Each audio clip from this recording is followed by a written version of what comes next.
Hello students, আজকে আবার আমি একটি নতুন ভিডিও নিয়ে হাজির হয়েছি।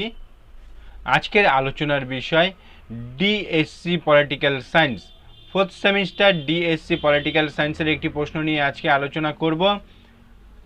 যে প্রশ্নগুলো নিয়ে আজকে আলোচনা করব এগুলো কিন্তু 3 নম্বরের জন্য তোমাদের পড়তে হবে। 3 নম্বরে কিন্তু এই ধরনের প্রশ্নগুলো আসে। তোমরা যদি এখন থেকেই পড়তে শুরু করে দাও তাহলে আশা করি তোমরা কিন্তু ভালো রেজাল্ট করবে। নয়া বাস্তববাদ বা নতুন বাস্তববাদ, নয়া বাস্তববাদ বলতে নয়া বাস্তববাদ কাকে বলে, অথবা নয়া বাস্তববাদের মূল বক্তব্য কি। প্রথম প্রশ্ন হচ্ছে নয়া বাস্তববাদ কাকে বলে বা নয়া বাস্তববাদের মূল বক্তব্য কি। উত্তর কি বলছে, নয়া বাস্তববাদ হলো সেই তত্ত্ব যা গত শতকের 70-এর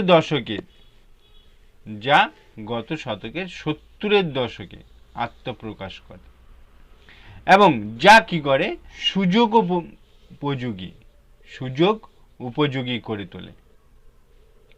নয়া বাস্তববাদীদের মতে কি হয়, আন্তর্জাতিক রাজনীতি, নয়া বাস্তববাদীদের মতে আন্তর্জাতিক রাজনীতি সম্মুখভাবে অনুধাবন করতে হলে কি করতে হবে, রাষ্ট্রের এককের স্তরের আবদ্ধ না থেকে, রাষ্ট্রের একক মানে এক জায়গায় আবদ্ধ না থেকে তাকে কি করতে হবে, ব্যবস্থা সংক্রান্ত স্তর এর উপর আরো বেশি গুরুত্ব আরোপ করা দরকার।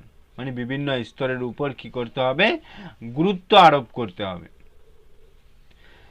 বিশ্ব ব্যবস্থা হলো সমগ্র, আর রাষ্ট্র হলো তার একটা অংশ। বিশ্ব ব্যবস্থা হচ্ছে সমগ্র মানে সমস্তটাই হচ্ছে বিশ্ব ব্যবস্থা, রাষ্ট্র হচ্ছে তার একটা ক্ষুদ্রতম অংশ। এই অংশ দিয়েই কি হয়, সমগ্রের পরিচয় কিন্তু পাওয়া যায় না। তারপরে প্রশ্ন কি বলছে, আন্তর্জাতিক সম্পর্কের ক্ষেত্রে বাস্তবতা জ্ঞাপক তত্ত্ব কাকে বলে। আন্তর্জাতিক সম্পর্কের ক্ষেত্রে বাস্তবতা জ্ঞাপক কি বলছে, তত্ত্ব কাকে বলে। এখানে উত্তর কি বলছে, কেন্দ্রীয় ধারণা বাস্তবতা, কেন্দ্রীয় ধারণা হলো বাস্তবতা, যার অর্থ হলো পারস্পরিক ক্রিয়া প্রতিক্রিয়ার দ্বারা আবদ্ধ কতগুলি উপাদান, যার অর্থ হলো কি পারস্পরিক ক্রিয়া এবং প্রতিক্রিয়ার দ্বারা আবদ্ধ কতগুলি উপাদান বা অংশের সমন্বয়। ব্যবস্থার অংশ হিসাবে বিভিন্ন রাষ্ট্র অহরহ পারস্পরিক ক্রিয়া প্রতিক্রিয়ার মধ্যে আবদ্ধ থাকে। তারপরে প্রশ্ন বলছে কি, ক্যাপলানের ব্যবস্থা জ্ঞাপক তত্ত্বের মূল বক্তব্য কি। ক্যাপলানের ব্যবস্থা জ্ঞাপক তত্ত্বের মূল বক্তব্য কি। এখানে কি বলছে, ক্যাপলানের ব্যবস্থা জ্ঞাপক তত্ত্ব অনুযায়ী আন্তর্জাতিক সম্পর্ক কেবল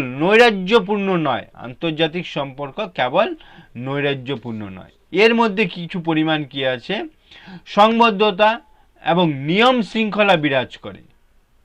ক্যাপলার বিশ্বাস করেন কি, আন্তর্জাতিক ব্যবস্থার সুনির্দিষ্ট আচরণ ধারা আছে, আন্তর্জাতিক ব্যবস্থার একটি সুনির্দিষ্ট কি আছে, আচরণ ধারা আছে।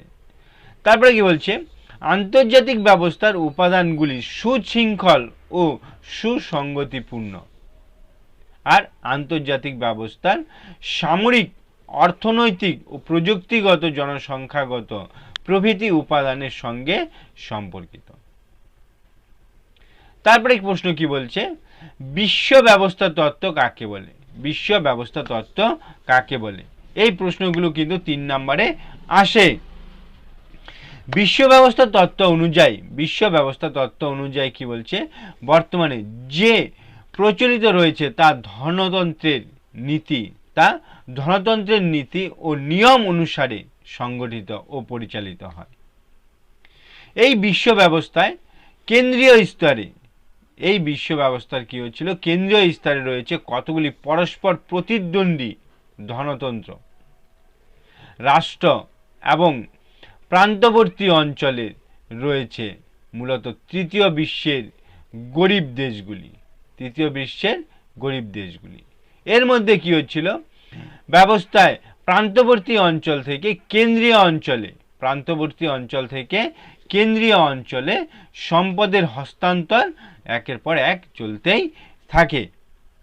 এই ছিল প্রশ্নগুলির উত্তর। তোমাদের যদি বুঝতে কোথাও অসুবিধা থাকে তাহলে আমাকে কমেন্ট করে জানাও, আমি কিন্তু সে বিষয় নিয়ে আবার আলোচনা করব। ভিডিওটি ভালো লাগলে লাইক করো, কমেন্ট করো এবং বন্ধুদেরকে শেয়ার করে নাও আর চ্যানেলটিকে সাবস্ক্রাইব করে নাও।